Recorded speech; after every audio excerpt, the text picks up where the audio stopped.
Tonight, utility crews are working overtime. They're trying to restore power to thousands of people. Many of the power outages are concentrated in northern Kent County around the Cedar Springs area. 24-hour News 8's Joe LaFurci continuing our team coverage for us tonight. He's live in Cedar Springs with more on how you can get some help. Joe? Yeah, you know, if you're without power, and if you have been for the last couple of days, two things you probably really are in need of, and that is ice and water. Consumers Energy is trying to get the electricity back on, take care of that first problem, but they're also providing some of those essentials to people here in northern Kent County. In this trailer, ice, and that trailer, water. Meyer is helping them out with this entire effort. We are at the Cedar Springs American Legion post on Main Street in Cedar Springs, and they'll be here until 7 o'clock tonight, so you got just a little less than an hour if you need those supplies. Obviously, there is no way to prevent big storms like this from taking trees out and taking power lines down, but is there a way to protect those power lines from the wind? Strung across the floor of Deb Kubacki's Solon Township home are extension cords from the generator her husband bought last year. That's a lifesaver, so we plug in the refrigerator and the fans. You have the air conditioner in the bedroom upstairs at night. But the generator can only power up so much. The pump's not running, so she hauls water from a nearby creek to flush the toilets.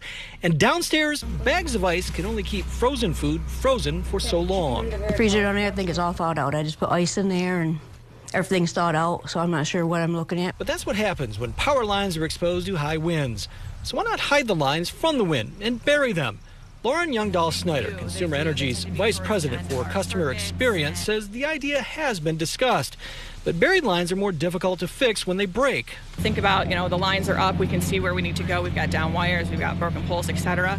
We can see where the fix needs to take place. Of course, put the wires underground and out of the wind, and you'd reduce a lot of that breakage. The pros and cons, yes, definitely. Another drawback, money. A study for consumers by the Washington-based Edison Electric Institute, an electric utility association, says burying electric cables cost about $1 million a mile.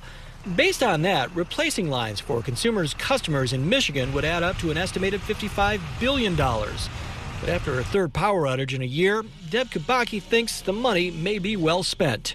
It would save money in the long run instead of having people come out on overtime and get electricity back on.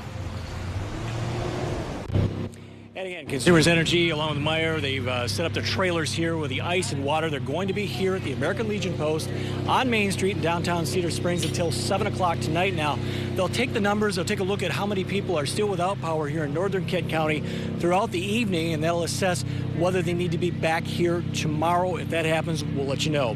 Live in Cedar Springs, Joe LaFurci, 24-hour News 8.